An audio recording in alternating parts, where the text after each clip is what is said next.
Welcome to এসোশিকি.com। এসোশিকি.com এ আপনাদের স্বাগতম জানাচ্ছি। আমি হাসান ফয়সাল। আজকের ক্লাসে আমরা প্রিপোজিশন নিয়ে আলোচনা করব।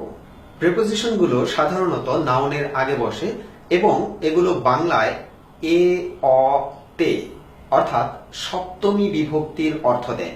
যেমন ধরুন, হি গোজ টু স্কুল এর অর্থ হচ্ছে সে স্কুলে যায়। এখানে স্কুল প্লাস এ, স্কুলে যায়, এই এ হচ্ছে সপ্তমী বিভক্তি।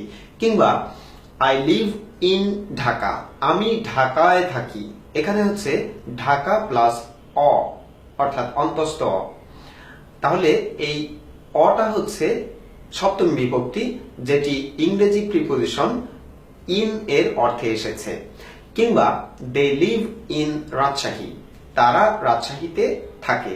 এই ইনের অর্থে বাংলায় রাজশাহী প্লাস তে, এই তে এসেছে। আর রাজশাহীতে এখানে তে হচ্ছে সপ্তমী বিভক্তি।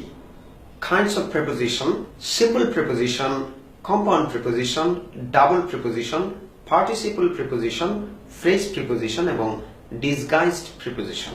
Disguised preposition, এক্ষেত্রে প্রিপোজিশনগুলো ডিসগাইজড বা ছদ্মবেশে থাকে, অর্থাৎ দেখা যায় না, এবং এগুলোর পরিবর্তে এ, ও ইত্যাদি বসে।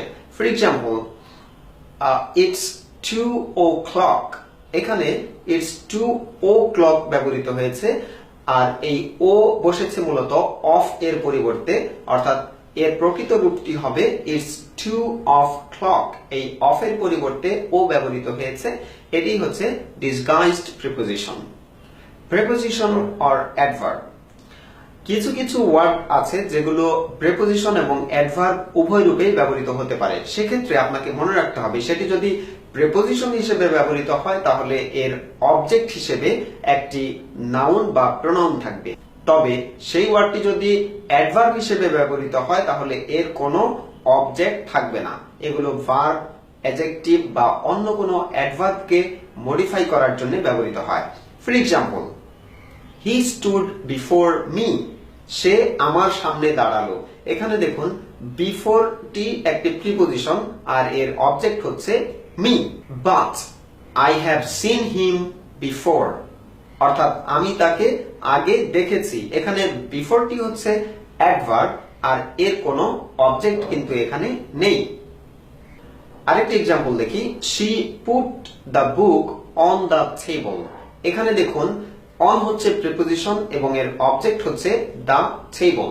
কিন্তু লেটস মুভ অন, এখানে অন হচ্ছে অ্যাডভার্ব এবং এর কিন্তু কোনো অবজেক্ট নেই। এবার চলুন আমরা সবচেয়ে বহুল ব্যবহৃত প্রিপোজিশনগুলোর ব্যবহার দেখে নিই। শুরু করছি অ্যাট দিয়ে। নির্দিষ্ট সময়ের আগে অ্যাট বসে। এর চেয়ে সহজভাবে যদি মনে রাখতে চান তাহলে আপনি বলতে পারেন ঘন্টা, মিনিট, সেকেন্ড ইত্যাদির আগে অ্যাট বসে। ফর এক্সাম্পল, অ্যাট 7:00 মানে 7টা, কিংবা অ্যাট 2 PM দুপুর 2টোয়। এছাড়া আরো কিছু শব্দ আছে যেগুলোর আগে আপনাকে অ্যাট ব্যবহার করতে হবে। ফর এক্সাম্পল, নাইট, আপনাকে বলতে হবে অ্যাট নাইট। উইকেন্ডের আগে আপনাকে অ্যাট ব্যবহার করতে হবে, বলতে হবে অ্যাট দ্য উইকেন্ড। কিংবা আরো কিছু শব্দ আছে, যেমন ধরুন অ্যাট ডোন অর্থাৎ প্রত্যুষে, কিংবা অ্যাট ডাস্ক গোধূলি লগ্নে, অ্যাট নুন দুপুরে, অ্যাট দ্য ডোর দরজায়, কিংবা অ্যাট দ্য টেবল টেবিলে। অন, দিনের আগে অন ব্যবহৃত হয়, যেমন অন মানডে অর্থাৎ সোমবারে, অন সানডে রবিবারে, এরকম। তারিখের আগেও কিন্তু অন ব্যবহৃত হয়। ফর এক্সাম্পল, অন 21 ফেব্রুয়ারি অর্থাৎ 21শে ফেব্রুয়ারিতে। কোনো কিছুর উপরে বোঝাতে অর্থাৎ কোনো কিছুর উপরিতল স্পর্শ করে থাকা অর্থে অন ব্যবহৃত হয়, যেমন there is a book on the table অর্থাৎ টেবিলের উপরে একটি বই রয়েছে। ওয়াকিং এর ক্ষেত্রে অন ব্যবহৃত হয়, যেমন on foot.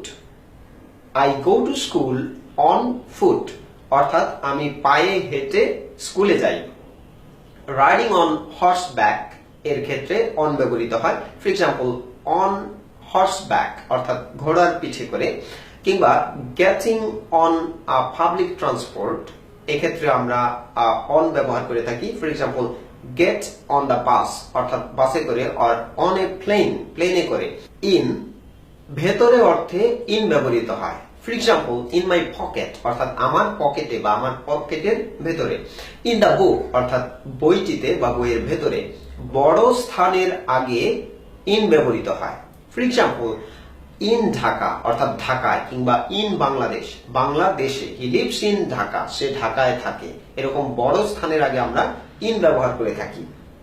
Taxi, car, room, picture ইত্যাদির আগে কিন্তু ইন বসে। যেমন in a taxi, in a car, in a room, in a picture ছবিতে। What do you see in the picture অর্থাৎ ছবিটিতে আপনি কি দেখেন। এক্ষেত্রে ছবিতে কিন্তু আমরা ছবির আগে ইন ব্যবহার করেছি। ওয়ার্ল্ড অর্থাৎ পৃথিবী, এর আগে কিন্তু ইন বসে। For example, in the world অর্থাৎ পৃথিবীতে। That's the end of our today's class on preposition. Thank you very much. Thank you for watching the video. Bye-bye.